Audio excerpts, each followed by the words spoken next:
본문의 말씀을 가지고 하나님의 은혜 누려라, 하나님의 은혜 즐겨라 하는 제목을 가지고 오늘 우리에게 주신 이 말씀을 통해서 함께 하나님의 축복을 나누고자 합니다.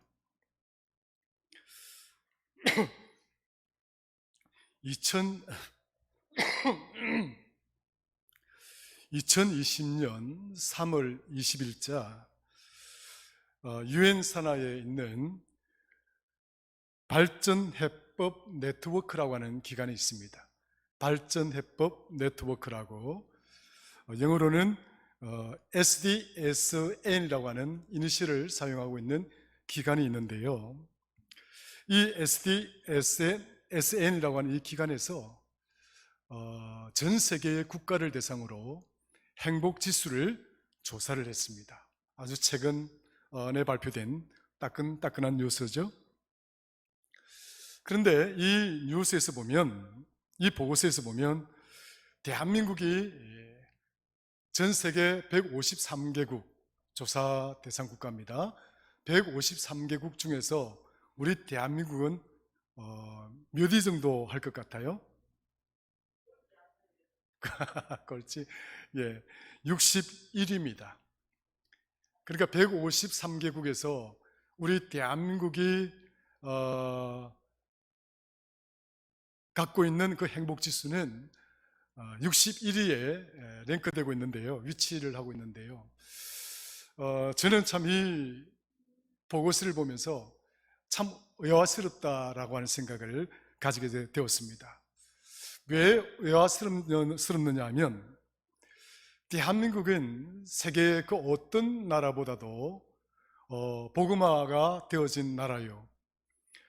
대한민국의 인구들 중에 4명 중에 거의 1명은 크리스찬들입니다. 그러니까 어느 나라와 비교를 해도 대한민국은 기독교인들이 많이 살아가고 있는 나라 중에 한 나라라고 말씀을 드릴 수가 있습니다. 전 세계를 대상으로 미국 다음으로 두 번째로 선교를 많이 하는 나라이기도 합니다.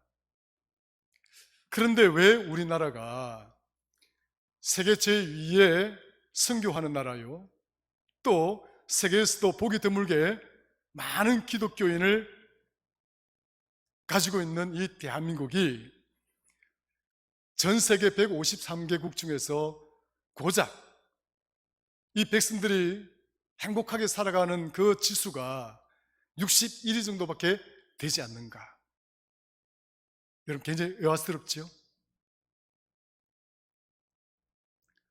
적어도 우리 배경이 세계에서 제2의 선교하는 국가요, 또 4명 중에 1명이 크리스찬들이 살아가고 있는 나라라고 한다면 1위는 못한다 할지라도 적어도 10위권 안에는 들어갈 수 있어야 되지 않겠어요? 여러분 그렇게 생각지 않습니까? 그런데 왜 그런가 하는 거예요. 왜 그런가?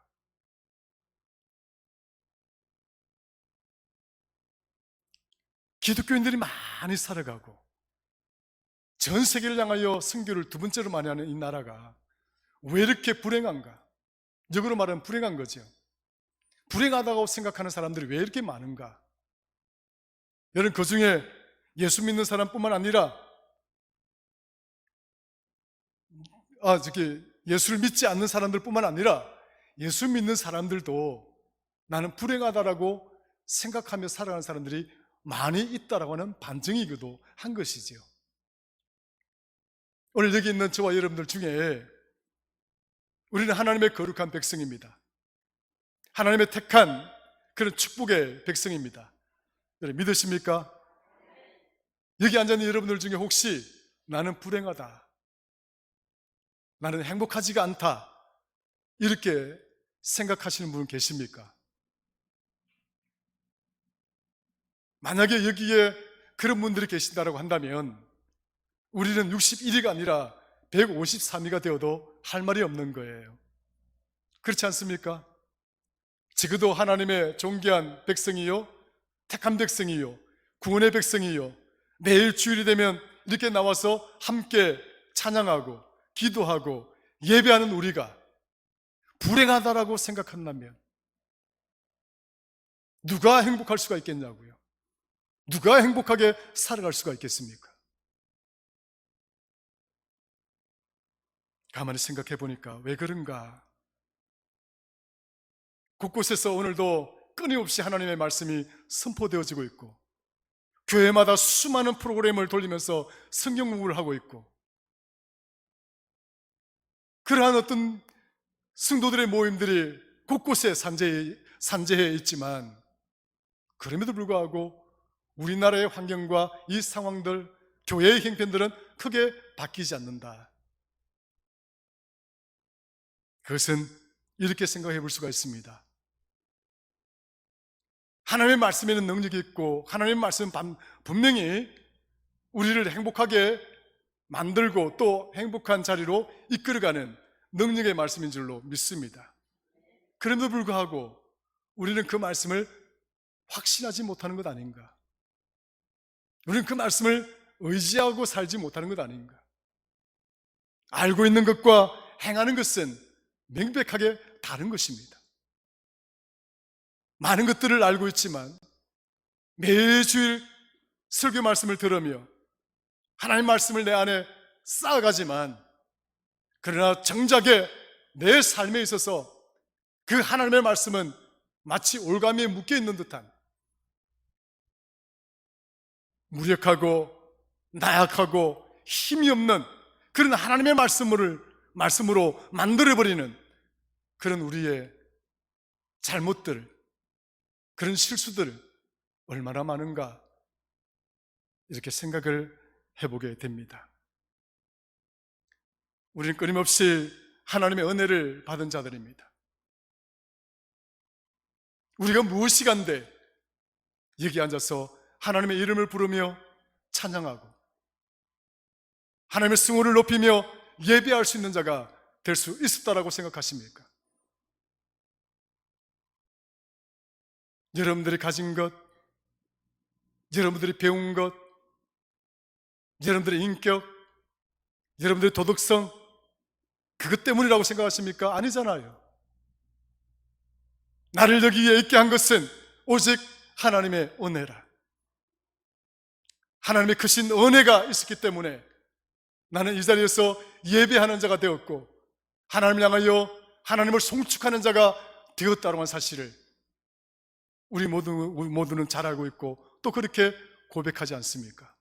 우리의 고백대로 우리는 하나님의 은혜의 백성인 줄로 믿습니다. 나의 나된 것, 내가 여기에 있는 것, 이 모든 것 자체가 하나님의 은혜입니다. 그런데 문제는 이렇게 우리에게 베풀어 주신 이 크신 은혜, 그 무엇으로도 갚을 수 없는 이 은혜, 그 어떠한 계산기로도 측량할 수 없는 이 은혜, 이 은혜를 받았음에도 불구하고 우리는 그 은혜를 누리지 못하고 살아가기 때문이다. 그래서 이 교회 안에 그 어떤 누군가가 그럼에도 불구하고 나는 불행합니다라고 고백하고, 내 삶에는 기쁨이 아니라 여전히 내 인생은 눈물입니다. 내 눈에는 눈물방울이 끊어질 날이 없고 내 심령에는 슬픔이 사라질 때가 없습니다. 그런 고백을 하고 그런 단식을 하며 살아가는 성도들이 우리 주변에 얼마나 많이 있는가. 오늘 저와 여러분들은 고백을 하면서도 눈물이 흐르는 성도요, 고백을 하면서도 슬픔을 간직한 성도요, 고백을 하면서도 탄식하는 성도가 되지 말고, 내가 고백함과 동시에 기뻐하는, 내가 고백함과 동시에 그 은혜를 누릴 수 있는 그런 존귀한, 그런 복된 성도가 되기를 주의 이름으로 축원합니다. 오늘 본문의 말씀을 통해서 두 가지의 은혜의 특성을 살펴볼 수가 있습니다. 또 우리는 이 은혜를 많은 것들로, 많은 내용으로 설명할 수가 있겠지만 두 가지 정도로 요약을 해서 설명할 수도 있습니다. 먼저 간단하게 이 두 가지를 설명을 하고자 합니다. 첫 번째, 하나님이 나를 향하여 베푸신 이 은혜는 어떻게 설명하고 접근할 수가 있을까? 첫 번째는 풀리어남의 은혜다. 따라 하십시다. 풀리어남의 은혜. 풀리어남이다. 풀리어나는 것이다. 묶여있던 것에서 풀려나는 것. 얽매여있던 것에서 그 얽매임에서 풀려나는 것. 올가미에서 걸려있던 것이 올가미가 끊어지고 그곳에서 풀려나는 것. 그것이 그렇게 인도하신, 또 그렇게 이끄신 그 역사가 바로 하나님의 은혜다. 하나님의 은혜를 받았다라고 고백하는 건 지금 여기에 내가 하나님의 전적인 은혜라고 고백할 수 있는 건 하나님이 나를 이 짓눌림과 이 나를 올가매고 있는 이 매듭으로부터 다 끊어버리시고 올가미를 끊어버리시고 그곳에서 나를 풀어주셨다라고 하는 것을 내가 확신하고 그것에 감사하며 그래서 하나님을 송축하고 영광을 돌리는 시간인 겁니다. 사랑하는 성도 여러분, 오늘 저와 여러분들은 풀려진 존재임을 믿으시기를 축원합니다. 우리는 풀려난 존재입니다. 무엇으로부터 우리는 풀려난 존재일까? 프랑스의 법 역사학자이기도 하고 또 사회학자이기도 하고 신학자이기도 한, 그러면서 1992년도에 돌아가신 분입니다. 자크 엘룰이라는 분이 계십니다. 이 자크 엘룰이라는 분이 남긴 아주 유명한 말이 있습니다. 어떤 말이냐? 가진 자는 자신이 가진 것에 짓눌림을 당하고 가지지 못한 자는 가지지 못한 것으로 걱정과 염려에 짓눌림을 당한다. 아주 명언이죠. 가지면 풀릴 줄 알았지만, 많이 가지면 더 풀릴 줄 알았지만 가졌다고 해서 풀리는 삶이 아니다. 가진 자는 자기가 가진 것을 지키기 위해서 가진 것 때문에 짓눌림을 당한다. 올가매임을 당하고 구속을 당하고 얽매임을 당한다. 가지지 못한 자는 가지지 못한 것 때문에 걱정하고 가지지 못한 것 때문에 염려하고 그래서 두려움에 얽매여서 살아가는 존재다. 가진 자도 얽매인 자요, 가지지 못한 자도 얽매인 자요. 그는 사회학자요, 신학자요, 그는 법률학자입니다. 어찌 보면 인간을 이해하는 이 통찰력이 정말 대단하다고 보는 거죠. 성경이 우리 인간을 바라보고 있는 그 통찰력을 그대로 보여주고 있는 것입니다. 성경이 우리를 향하여 가르치는 것은 내가 이 족쇄로부터, 이 올가미로부터, 이 얽매임으로부터 풀려지는 것은 내가 가진 것 때문에 풀려질 수 있는 것도 아니라, 내가 많은 것을 알기 때문에 풀려질 수 있는 것도 아니라, 내가 어떤 권능과 권세를 가졌기 때문에 풀려질 수 있는 것이 아니라, 그 짓눌림, 염려하고 근심하고 두려워하는 그 짓눌림, 그래서 그 어떤 것으로도 인간은 자유로울 수가 없다. 스스로 극복할 수가 없고 스스로 거기서부터 헤어나올 수가 없다. 이렇게 보고 있는 거지. 하물며 가지지 못한 자야 어떻게 말로 다 할 수가 있겠습니까? 따라서 인간은 결코 이 인간의 생의 이 굴레로부터 벗어날 수 없는 존재다. 어떤 누구도 이 굴레를 벗길 수가 없으며 여기서부터 우리를 풀려나게 할 수 있는 자가 없다라고 이야기하는 거예요. 그러나 성경은 다릅니다. 성경은 우리를 비록 이런 존재가 될 수밖에 없었던 이유를 설명합니다. 왜 우리는 이런 존재가 되어졌는가? 창세기 3장에 보면 그것은 인간의 범죄로부터 시작되었다라고 이야기하고 있습니다. 죄를 지었기 때문에 하나님으로부터 징벌을 받았고, 그 징벌을 받았기 때문에 이제 인간은 결코 그 생이라고 하는 것, 인간에게 주어진 그 삶의 짐으로부터 자유로울 수 있는 자가 없다라고 성경은 창세기 3장에서 가르치고 있습니다. 죽을 때까지 땀 흘리고 수고하는 존재.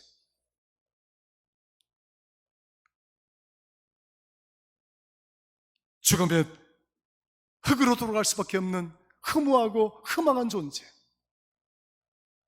그것이 무엇으로부터 왔는가요? 바로 죄 때문이라고 이야기를 합니다. 그것이 죄다. 하나님과 관계가 깨어진 것, 하나님부터 멀어진 것, 하나님의 말씀에 불순종한 것, 그것으로 말미암아서 인간은 본질적으로 다시는 이 굴레로부터, 인생의 굴레로부터 벗어날 수 없는 존재가 되었다라고 성경은 규정하고 있는 겁니다. 뭐 때문에요? 죄 때문이다. 이 죄를 움직이는 것, 이 죄가 우리 안에서 작동하도록 만드는 것은 도대체 누구인가? 바로 그것은 사탄입니다. 마귀입니다. 사탄이 이브와 아담에게 접근하여서 이브와 아담이 죄를 짓도록 만들었습니다. 이 사탄은 죄의 동력입니다. 끊임없이 우리로 하여금 하나님과 이간질하게 만들고, 끊임없이 우리로 하여금 하나님부터 멀어지게 하고, 끊임없이 하나님이 바라고 원하는 삶을 살아가도록 하는 것이 아니라 하나님께 등을 지고 살아가도록 만드는 바로 그 동력이 무엇으로부터 오는가? 사탄으로부터 오는 것입니다. 사탄은 그래서 죄의 동력이요, 사탄은 그래서 우리를 죄인 되게 만드는 바로 그 원인입니다. 그래서 오늘 본문에서는 말합니다. 본문 한번 볼까요? 5장 보겠습니다.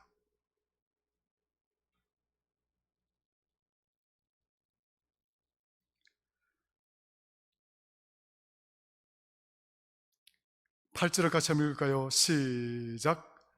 건신하라 깨어라 너희 대적 마귀가 우는 사자같이 두루다니며 삼킬 자를 찾고 있다.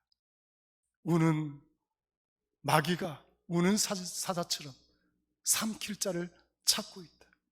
끊임없이 한순간도 놓치지 아니하고 틈새가 없이 빈틈이 없이 먹잇감을 찾아다니고 있는 거예요. 사탄은 지금도, 오늘 여기 이 자리에도 사탄은 우리의 마음에 탐탐, 호시탐탐 노리고 있습니다. 자신의 먹잇감이 어떤 자가 될지, 누가 내 먹잇감이 되어서 죄인이 되어지고 누가 내 먹잇감이 되어서 죄를 짓게 할 것인가? 사탄은 지금 이 순간도 우리를 노리고 있는 사냥꾼과도 같은 것입니다. 따라하십시다. 사탄은 내 영혼을 훔치는 사냥꾼이다. 사탄은 내 영혼의 생명을 파괴시키는 사냥꾼과도 같은 것입니다.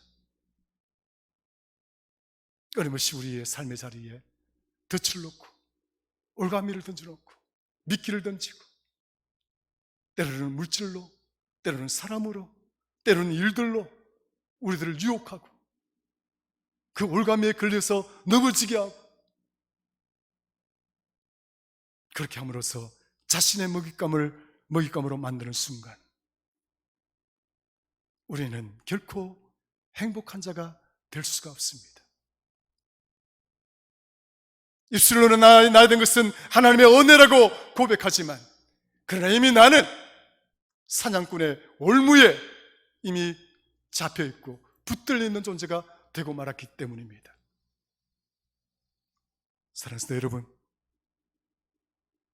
혹여나 저와 여러분들 중에 이 사탄의 올무에 걸려있는 분은 없으십니까? 혹시나 여러분의 삶이 부정적인 것들로 가득 채워지게 만드는 그런 요소는 없으십니까? 불평하게 만들거나, 누구를 원망하게 만들거나, 누구를 미워하게 만들거나, 끊임없이 자기의 관점, 선택적으로 믿음을 이야기하고, 선택적으로 신앙을 이야기하고, 선택적으로 하나님을 이용하는 그런 믿음은 없으십니까? 내가 좋을 때는 하나님은 축복의 하나님이에요. 내가 조금 안 좋을 때는 하나님 왜 이러십니까? 불평하고 원망하는 내 중심의 그런 신앙은 아니십니까? 사탄은 끊임없이 우리를 올가매는 사냥꾼과도 같았어요. 내 자신도 모르게 스스이 그 힘은 조여옵니다. 프로야담의 은혜란 바로 이 사탄의 올가미로부터, 이 올무로부터, 이 체인, 이 수갑으로부터 자유롭게 되는 것입니다. 해방되는 것입니다. 풀려 나는 것입니다. 그 힘으로 사는 것입니다. 아는 것과 행하는 것은 여기서 일치해야 됩니다. 사랑하는 성도 여러분, 하나님의 은혜란 우리가 사탄의 모든 족쇄와 올가미로부터 풀려났음을 믿으시기를 축원합니다. 그 풀려났기 때문에 그래서 우리는 이것이 하나님의 은혜라고 말하는 거예요. 그 기준은 예수 그리스도였습니다. 하나님은 이 족쇄를 풀기 위해서, 하나님이 올가미를 풀기 위해서 예수 그리스도를 주셨습니다. 십자가를 지게 하시고 그분은 우리가 나아갈 길이 되셨고 진리가 되셨고 생명이 되신 것입니다. 나는 길이요, 나는 진리요, 나는 생명이다. 이게 뭘 말하는 겁니까? 사탄의 모든 올가미와 족쇄, 우리를 짓누르는 그 죄의 무거운 짐으로부터 벗어나고 그것을 뛰어넘어서 우리가 가야 할 길, 우리가 붙들어야 될 가치, 그것을 말하는 겁니다. 예수 그리스도를 바라보고 걸어가는 지혜로운 성도가 되시기를 주의 이름 축원합니다. 그분은 우리의 길이요, 그분은 우리의 진리요, 그분은 우리의 생명이다.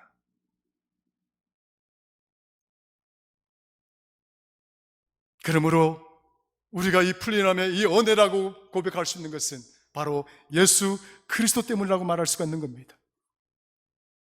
주께서 십자가를 지심으로 우리를 영원토록 짓누를 수밖에 없었던 그 동력, 그 죄의 권한을 완전히 제거해버렸습니다. 무너뜨려버렸습니다. 주와 함께 있는 자는 감히 사탄이 덤비지를 못합니다. 우리 주님과 함께 동행하는 자에게는 사탄이 감히 올가미를 던질 수가 없습니다. 사탄의 올가미는 무력한 것이고 사탄의 그 족쇄는 아무런 힘도 발하지 못할 것입니다. 왜냐? 이미 주께서 십자가에서 승리자가 되셨기 때문에 그렇습니다. 죽음을 이기는 생명, 허망함과 그 무력감을 이겨내는 영원한 생명, 바로 그 힘, 그것은 오직 예수께 있는 것이기 때문입니다. 주를 믿는 우리에게 왜 우리가 이 풀려남의 은혜로 자유함을 얻었다라고 말하는가?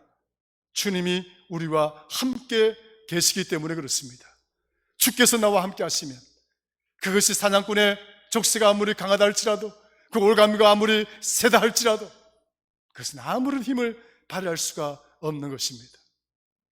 시편 124편 7절 8절에 보면 오 우리 영혼이 사냥꾼의 올무에서 벗어났다. 내 영혼이 사냥꾼의 올무에서 벗어났다. 저와 여러분들의 이 영혼이, 저와 여러분들의 삶의 모든 것들이 사냥꾼의 올무에서 벗어난 줄로 믿으시기를 축원합니다. 우리는 이렇게 풀려난 것입니다.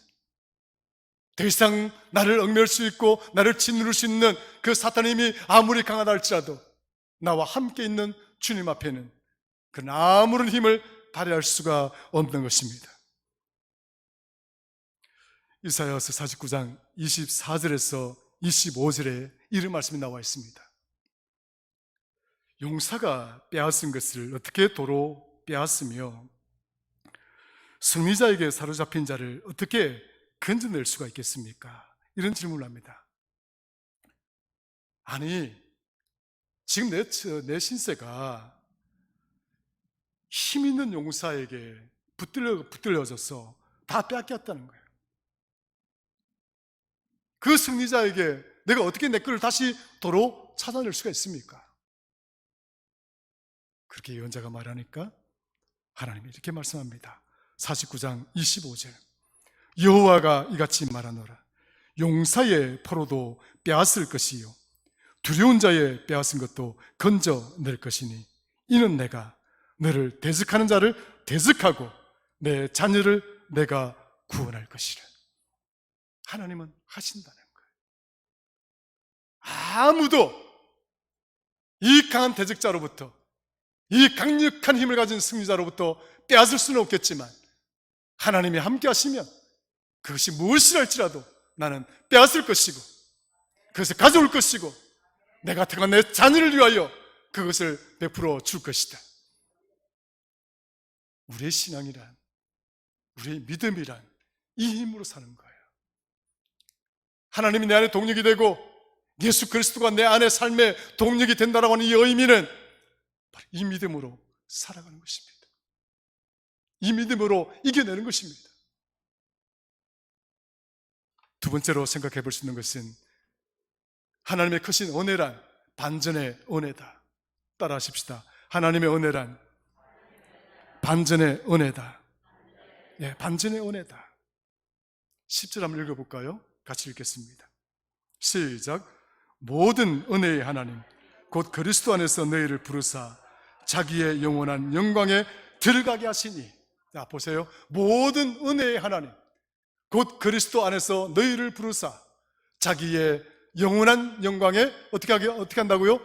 들어가게 하시니. 죄짐으로부터 벗어나는 것으로만 끝나는 것이 아니라 올가미와 그 족쇄로부터 풀려남으로써 끝나는 것이 아니라 우리는 여기서 새로운 생명의 삶이 시작되는 것이고 여기서 그 새로운 삶은 어디로 향하는 것인가? 하나님의 영광을 향하여 나아가는 삶이다 하는 것을 지금 성경은 가르치고 있는 것입니다. 그러므로 우리가 가는 길은 하나님의 영광이 나라요, 우리가 걸어가는 이 길은 하나님의 영원한 생명의 길임을 믿으시기를 축원합니다. 우리는 그렇게 가는 거예요. 그렇게 가는 겁니다. 이것이 뭐냐? 바로 반전이다. 내가 생각지도 못했던 것, 내가 기대도 하지 못했던 것, 내가 상상도 하지 못했던 그 축복이 바로 내게 임하였구나라고 하는 그 축복의 삶을 살아가도록 만든 이 엄청난 반전의 역사, 여러분 모르십니까? 아신다고요? 그렇다면 우리는 그것을 누릴 수 있는 자가 되어야 하는 거예요. 누리며 살아야 되는 거예요. 내가 가는 이 길은 영광의 길이요, 내가 가는 이 길은 생명의 길이요, 내가 가는 이 길은 하나님께서 마련하고 준비하신 그 천상으로 향하는 그 길이라고 믿는다고 한다면 무엇이 내 안에 있는 이 기쁨을 빼앗아가고, 무엇이 내 안에 있는 이 소망을 뺏어가고, 무엇이 내 안에 있는 이 행복한 이 가치를 훔쳐갈 수가 있겠냐고요. 하나님은 오늘 이 시간 우리의 길을 영화롭게 할 것이고, 하나님은 오늘 이 시간 우리의 길을 소망에 가득 찬 삶으로 이끌어 가시는 줄로 믿습니다. 그래서 베드로는 이렇게 다시 베드로전서 1장 3절에 이렇게 말합니다. 그는 이렇게 말했습니다. 하나님은 예수 그리스도를 죽은 자 가운데서 부활하게 하심으로 우리를 거듭나게 하사 산 소망이 있게 하셨대. 이 말씀을 하고 있는 베드로는 그 1장 3절에서 이렇게 말을 하고 시작했던 거예요. 무엇이 우리로 이렇게 하나님의 은혜 가운데 이렇게 반전의 은혜를 누리며 살아갈 수 있도록 만드는가? 바로 나를 위하여 예수 그리스도가 죽으심으로 모든 죄를 사여 주시고, 그리고 3일 만에 그분이 살아나심으로 영원한 생명 주신 그 부활의 축복으로 나에게 living hope, 죽은 희망이 아니라 영원한 생명의 소망을 주셨기 때문이다라고 고백하고 있는 것입니다. 그래서 고난도 참을 수가 있고 역경도 견딜 수가 있고 나를 둘러싸고 있는 인생의 짐이 아무리 염려스럽고 걱정이 된다 할지라도 감당하고 이겨낼 수 있는 것이다라고 말할 수, 고백할 수가 있는 것입니다. 베드로는 말합니다. 한번 볼까요? 10절 다시 읽습니다. 처음부터 시작. 모든 은혜의 하나님 곧 그리스도 안에서 너희를 부르사 자기의 영원한 영광에 들어가게 하신 이가 잠깐 고난을 당한 너희를, 여기서요 스톱입니다. 뭐요? 잠깐 고난을 당한 것이다. 잠깐이다. 이 잠깐이라는 단어를 주목해야 됩니다. 잠깐이라고 하는 것은 지속성이 없는 거예요. 일정 부분 유지되다가 멈춰버리는 거예요. 일정 부분 지속되다가 멈춰버리는 거예요. 나를 둘러싸고 있는 이 고난, 역경, 그 시련이 끝이 없을 것이다라고 생각하지만 그렇지가 않다. 그렇지가 않다. 하나님의 산 소망 안에 사는 자들은 이 고난과 역경이 잠깐 있는 것이다. 따라하십시다. 잠깐 있는 것이다. 지금 여기에 생화가 화분에 잘 심겨져 있습니다.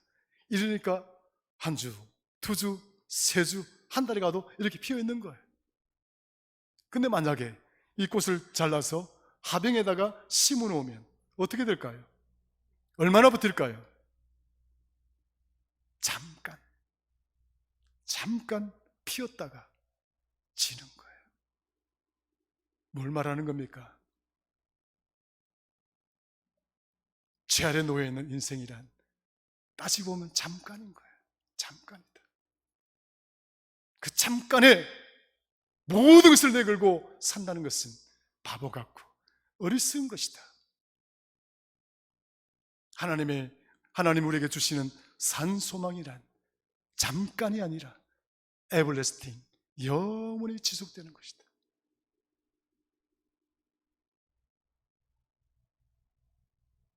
싹이 나고 줄기가 나고 꽃이 피고 열매가 맺는 그것이 어느 순간에 정해지는 것이 아니라 영원한 것이다. 성도 여러분, 이것이 하나님의 축복인 줄로 믿으시기를 축원합니다. 이것이 하나님이 우리를 풀려나게 하시고 그리고 그 반진의 은혜, 그 은혜를 누리도록 만드신 바로 축복인 거예요.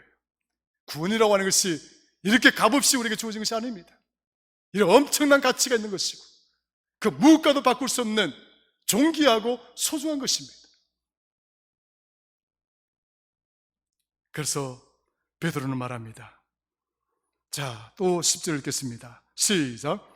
모든 은혜의 하나님 곧 그리스도 안에서 너희를 부르사 자기의 영원한 영광에 들어가게 하신 이가 잠깐 고난을 당한 너희를 친히 온전하게 하시며 굳건하게 하시며 강하게 하시며 틀을 견고하게 하시리라. 아멘. 말씀을 정리하겠습니다. 오늘 여기 보면은 온전하게 하고 굳건하게 하고 강하게 하고 틀을 견고하게 하신다. 살펴보려 해도 1시간 정도 필요하겠지만 여기서 하나만 주목하고 싶은 것은 뭐냐면 온전하게 하다 카타르티조라는 단어가 있습니다. 이 온전하게 만들다는 건 뭐 온전한 게 뭐죠? 흠이 없고 무기란 것, 뭐 그게 온전한 건 아니겠습니까? 그런 뜻도 있지만 이 카타르티조라는 이 단어는 어떤 의미가 있느냐면 완전히 마치다. 완전히 마치다. 완전히 마치다. 굉장히 중요한 거죠. 잠깐을 뛰어넘는 겁니다. 완전히 마치는 겁니다. 완전히.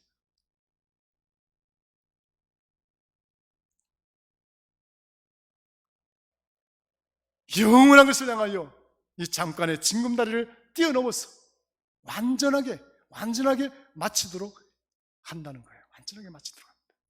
불완전한 것이 아니고. 두 번째 단어가 있습니다. 굳건하게 하다는 뜻이 있습니다. 굳건하게 하다. 이 굳건하게 하다는 뜻은 뭐냐면 스테리조입니다.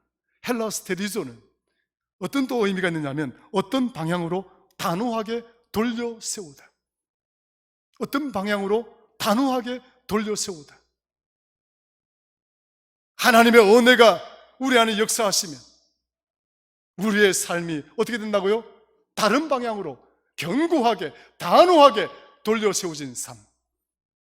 잠깐 피어있는 인생이 아니라 영원한 생명, 죽음에 갇혀있는 인생이 아니라 다시 죽어서 영원히 사는 부활의 소망이 있는 그 영원한 생명으로 돌려 세워진 삶이다라고 하는 거예요. 굉장히 큰 의미가 들어가 있는 거예요. 성도 여러분, 그러므로 우리 성도들은 충분히 하나님의 은혜를 즐길 권리가 있습니다. 누릴 권리가 있습니다. 여러분 믿으십니까? 믿으십니까? 나는 오늘 기분 나쁘니까 나 건들지 마. 이런 마음으로는 누릴 수가 없는 거죠. 그렇지 않습니까? 야, 나 오늘 좀 기분 좀 안 좋아. 건드리지 마. 그런 은혜를 누리는 자가 아닙니다. 은혜를 누릴 수가 없습니다.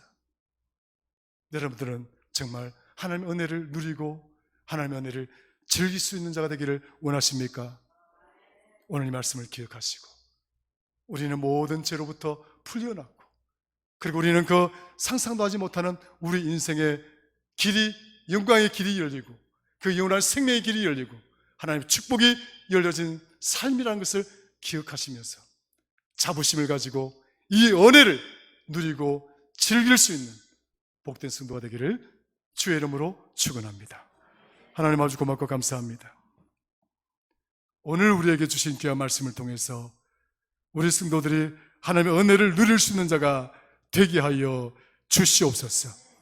우리는 영광의 길을 걸어가는 자요, 우리는 생명의 길을 걸어가는 자요, 우리는 천상을 향하여 걸어가는 산 소망을 가진 자인 줄로 고백합니다. 이 소망을 가지고 오늘 우리에게 주어진 삶의 자리에서 그것을 누리며 그것을 즐기는 자가 되게 하여 주옵소서. 예수님의 이름으로 기도드리옵나이다. 아멘.